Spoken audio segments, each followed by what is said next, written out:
o Monzani, quando fala, né, do Freud como texto, como discurso e tal, ele se refere à epistemologia do Lebrun. Aí eu trouxe hoje o texto para a gente ler, né, o texto do Freud, Movimento do Pensamento, que todo mundo, que é o mais popular entre nós aqui da psicanálise, e trouxe o Desejo e Prazer na Idade Moderna. Isso que eu vou dizer não é alguma coisa que o Monzani autoriza. Pelo contrário, ele, quando um amigo nosso perguntou para ele sobre isso, ele disse que não. Mas eu tenho a intuição de que dentro das recomendações que o Lebrun faz de abordagem do filósofo, né, da obra, como filológica e histórica, eu tenho a impressão que o Monzani faz as duas coisas, né, em momentos separados. Acho que esse do Freud é um trabalho filológico, esse não há dúvida, esse ele vai explicar aqui, é uma das recomendações. O Desejo e Prazer na Idade Moderna me parece que é uma aplicação, um exercício, né, por isso que eu te recomendei, desse tipo de consideração da história da filosofia. Porque como já foi anunciado ali, inclusive Guerroux tem textos com esse título, O Problema da História da Filosofia. Quer dizer, uma vez que eles consideraram a obra como um objeto, como um sistema que tem autonomia, que tem vida própria, e até como depois o Lebrun chama, autoctonia, né? Claro que isso é uma maneira alegórica de falar, né? Mas isso cria problema para você inserir depois esse autor dentro de uma história.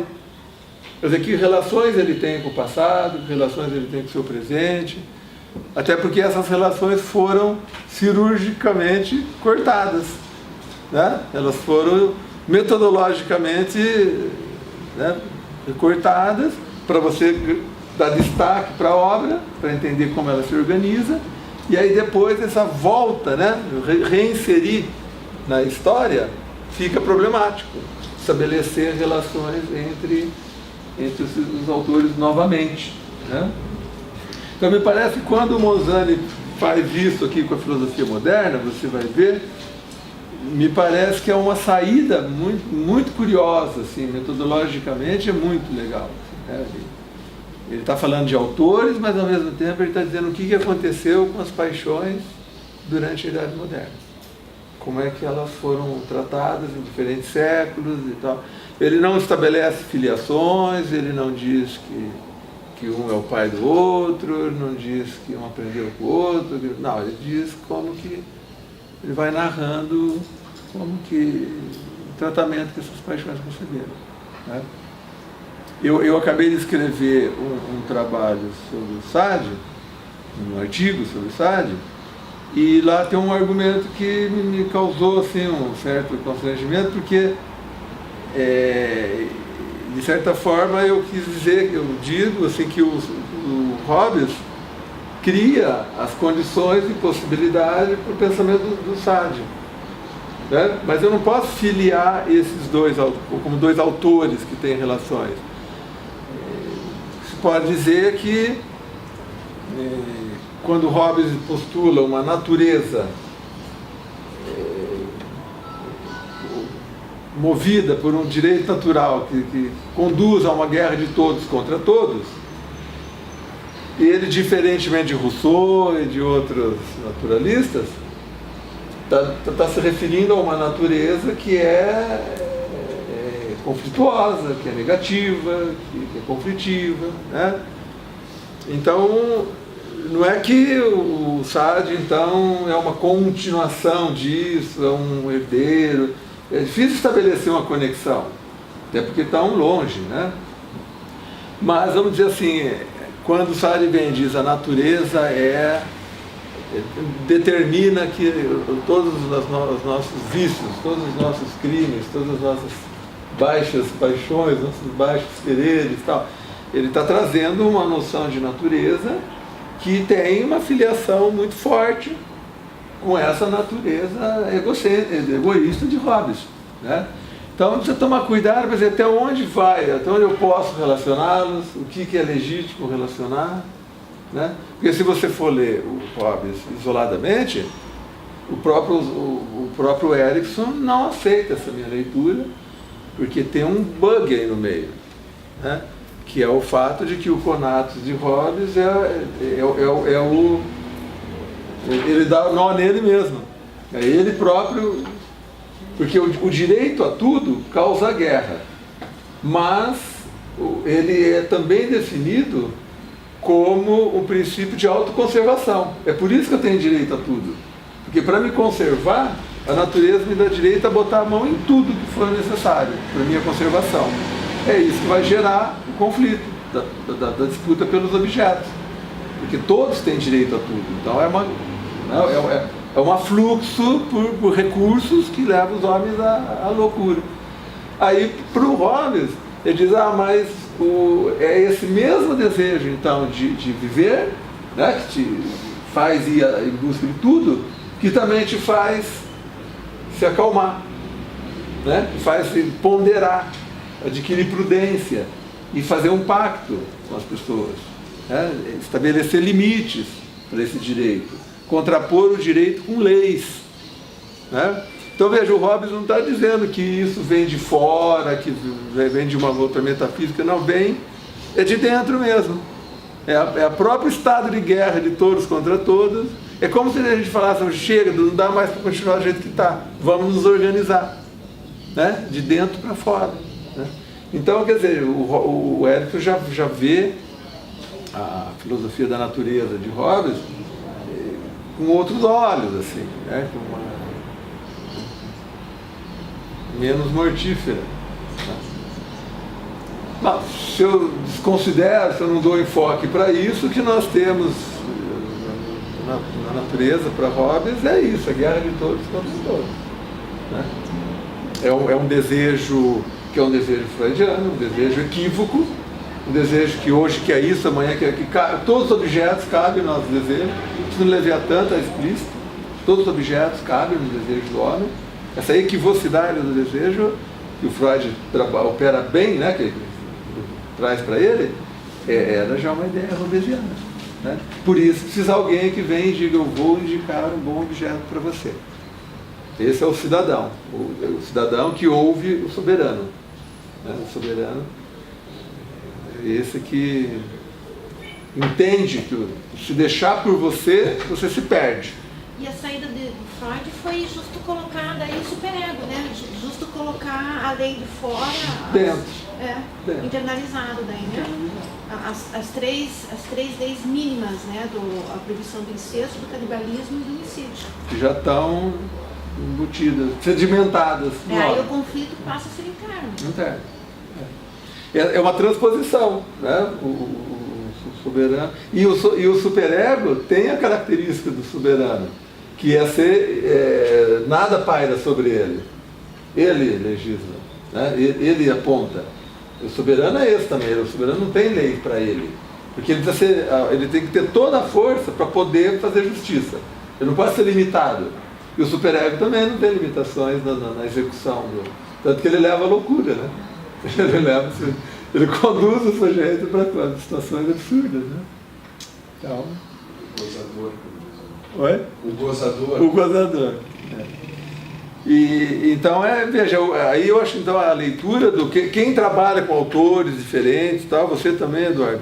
Eu acho interessante ver isso, porque o Montanelli tem uma habilidade de lidar com períodos, com autores diferentes, mas sempre mantendo o tema, né? Sempre discutindo, sem abandonar o tema que está tratando. Então, por exemplo, essa relação que você está investigando, você pode passar de um autor para outro, vendo o que aconteceu com o tema.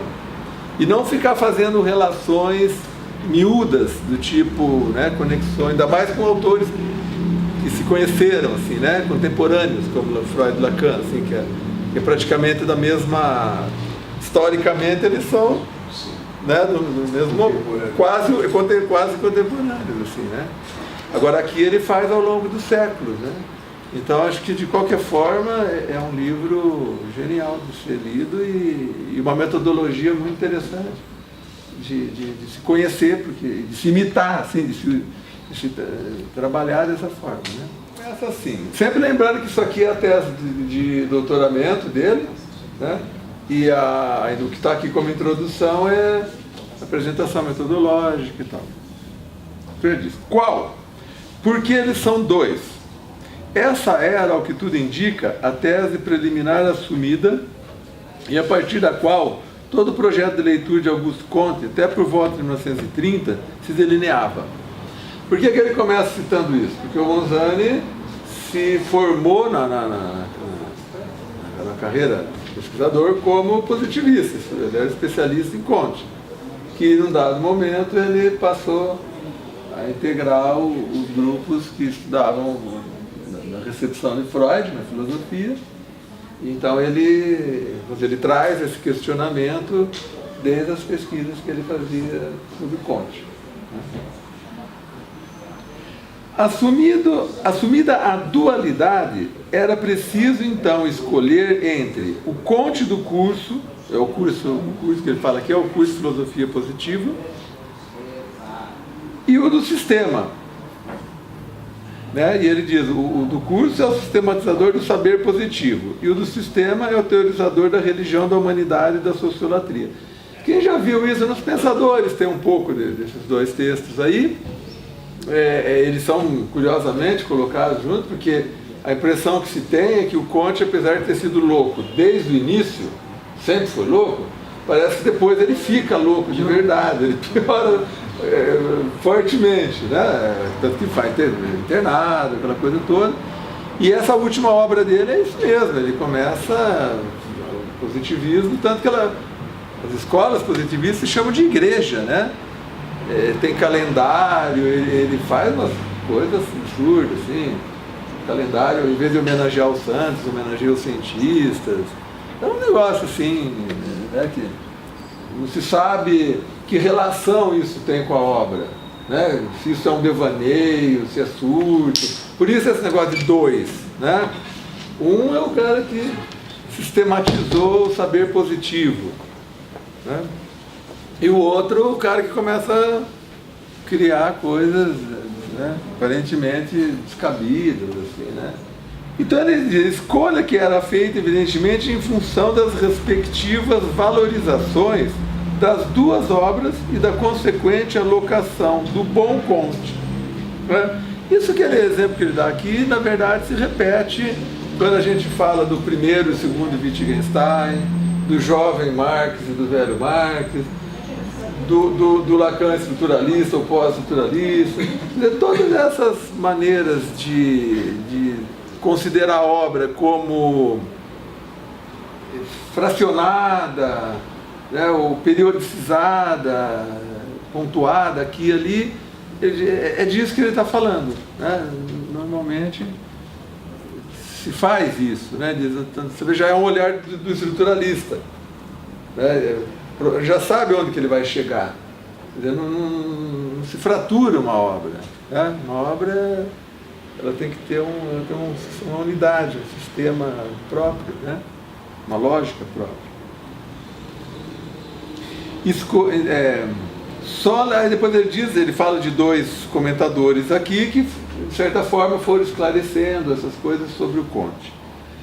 Ele diz, respeitadas as diferenças, pode-se dizer que algo similar ocorre hoje com a obra de Freud, com o agravante de que, em relação a este, pode-se falar não em dois aspectos, mas em 3 ou 4. Haveria, por exemplo, o Freud neurólogo, até por volta de 1897. 97 é quando ele vai para a vida fantasia e tal, então abandonou a neurologia. Data em que, por fim, teria abandonado definitivamente essa posição, quando Freud não deixaria de ser neurólogo. Ou então, haveria o Freud adepto da teoria da sedução até por volta da mesma época, quando, percebendo seus enganos, teria posto essa de lado e colocado as verdadeiras bases da etiologia das neuroses através dos conceitos de fantasia e sexualidade infantil. É engraçado porque, assim, o que a gente precisa também ter claro, eu acho que a filosofia pode fazer isso sem nenhum pudor, nenhum ressentimento, é reconhecer que pontos de vista, todos têm algum grau de sustentação. Então, de fato, existe 2 cartas dele, a Frias, onde ele diz, abandonei a minha neurótica. Neurótica quer dizer, minha teoria da sedução, como ele chamava a teoria da sedução. Ele diz, abandonei. Carta 97, 98, coisa assim. Né? Então, há mesmo motivos para se supor, e até para documentar, que o Freud vinha com uma hipótese, abandona e vai para outra. E aí, se você, como ele diz, desses autores aqui, o Arlo e o Brenner, eu até tinha o livrinho deles, não sei mais onde está. Eles que criaram justamente essas leituras onde eles vão na obra, marcam o ponto de inflexão e dizem, agora aqui tem outro. Então, é um ponto de vista, é uma maneira, mas não, ele endossa essa leitura. Bom, eu sempre me insurjo aqui contra os lacanianos com um argumento impagável, que é o fato de que o Freud foi o maior estimulador da psicologia do ego. Em inúmeras passagens ele diz, a psicanálise, a função da psicanálise é fortalecer o ego para viver bem e ser feliz. Se um americano lê isso, ele vai fazer o quê? Ele vai passar 10 anos atrás do inconsciente? Claro que não. Ele vai fortalecer o ego, o sujeito enfrentar a vida e ser feliz. Né? Então, mais uma vez, o Freud deu razão, pode-se documentar isso. Né? O que o Mozart está dizendo, que depois nós vamos ver, é a colocação do problema que está errada. E a obra, dizendo até onde foi de um jeito e até onde foi de outro, já é, ainda que tenha respaldo, é um jeito equivocado de colocar as coisas. Quando a gente usa expressões assim, equivocadas, erradas, porque a gente aqui é meio bocudo e tal. Né? O que o Monzani diz é assim, o problema não foi bem posto. O Monzani é um homem, no texto ele é um homem polido. O problema não foi bem posto. Né? Por quê? Porque não é o que o Freud falou, deixou de falar, que expressão ele usou, que ele não usou. O fato é que, por exemplo, se não tiver sedução, como é que vai ter complexo de Édipo? Base do complexo de Édipo é uma relação corpo a corpo. Tratos de higiene. A mãe limpa o bebê, assopra o bebê, pega no pinto do bebê. Da menina, então, eu tive um casal, eu sei como é, tem que enfiar um pano lá dentro da vagina para tirar o cocô que fica. Está o dia inteiro fustigando o corpo. Não tem sedução? Então tem toque, tem excitação. A gente beija bebê, o meu neto fala, chega. Tanto que a gente beija ele. O que é isso? Sedução. Então não é quando o Freud fala abandonei, precisa entender o que ele quer dizer com isso. Não é que ele abandonou. Ele passou a considerar que ao lado da sedução há uma... que às vezes quando você está me contando uma coisa como se fosse uma sedução, na verdade você viajou naquilo. Não foi daquele jeito. Tem um grau de imagens ali, de imaginação. Né? Então, na verdade, ele enriquece a coisa. E não que ele joga uma e começa a outra. Erros longínquos e facilmente explicáveis, poderia dizer, já que se trata exatamente dos momentos difíceis da constituição da psicanálise, em que, portanto, as hesitações e os descaminhos são de esperar. Olha que bacana. Quando ele depois, lá na frente, vai propor o pêndulo espiralado, é para falar de como é que funcionaram esses descaminhos aqui. Como é que essas hesitações e os descaminhos foram operados pelo Freud. A tentativa de mostrar, vamos dizer, graficamente, como é que isso se deu, é através do pêndulo. Ele diz, é uma coisa que ia batendo para lá, para cá, retomava, batia, e não é que bate lá e bate aqui, bate assim. Bate como espiral. Né? Uma figura muito sofisticada, assim, eu ainda não consegui visualizar totalmente, satisfatoriamente essa metáfora que ele cria, mas é para isso, para mostrar como é que esses caminhos foram feitos. Agora, você pode pegar um modelo mais simples, como esse do Arlo e Brenner, e dizer que nesse caminho o Freud, até certo ponto, era neurólogo. Aí o que aconteceu com ele? Terminou a bolsa das pesquisas com enguia, aí ele começou a fazer uma coisa mais barata, que era ouvir paciente. Largou a profissão de neurólogo. Não foi isso que aconteceu. A discussão corpo e mente, do que é da determinação, do paralelismo, o que era da determinação física e da determinação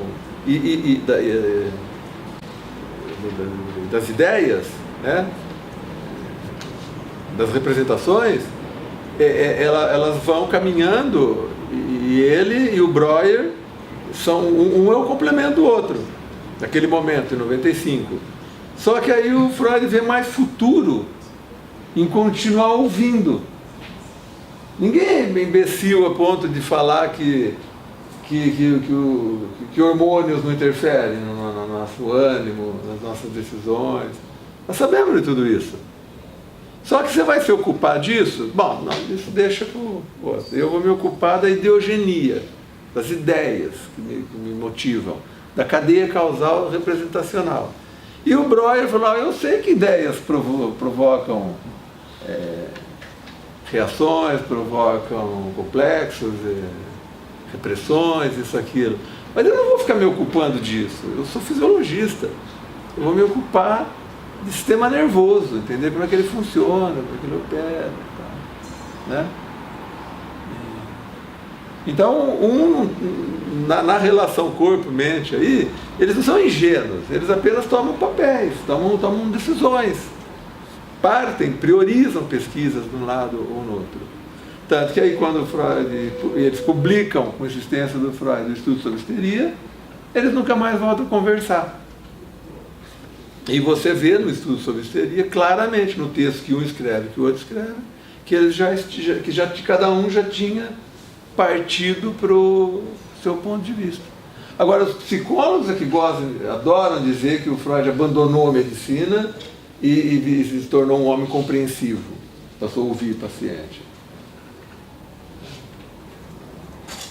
Pode ser até que ele tenha feito isso, mas não que ele tenha feito isso teoricamente, porque ele despreza as determinações do corpo, porque ele não quer mais se ocupar delas. Deixa isso para outra pessoa. Né? Então, mas você sabe que eu, por muito tempo, fui ingênuo, achando que eles discutiam entre si do tipo assim, como você pode ouvir aí de algum sujeito desavisado, que o psiquiatra desconsidera as paixões, não acredita na determinação das paixões, ou que o psicólogo não está preocupado com as questões físicas. Como se um estivesse negando a pesquisa do outro. A relação corpo e mente, na verdade, é uma relação milagrosa. O fato de que um estímulo virou representação, isso não se sabe como que isso aconteceu e como que essa representação ganha qualidade. Prazer, dor, boa, má, virtude, né? Isso é um segredo do homem. O homem não tem como esclarecer isso. Né? O que acontece é que eles priorizam. Eu passei por essa experiência quando uma pessoa da minha família procurou auxílio no psicanalista e no psiquiatra. E por algumas vezes eu acompanhei. O psiquiatra não é um imbecil que acha que a família não tem importância nenhuma, que a sexualidade infantil não existe.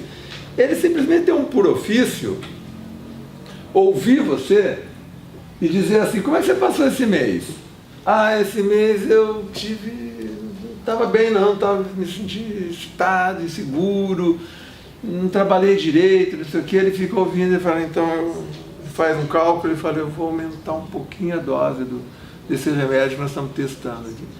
Daí um mês você volta lá, como é que foi esse mês? Olha, esse mês foi bem, eu me mantive tranquilinho, consegui trabalhar bem, estudei, não tive problema em casa.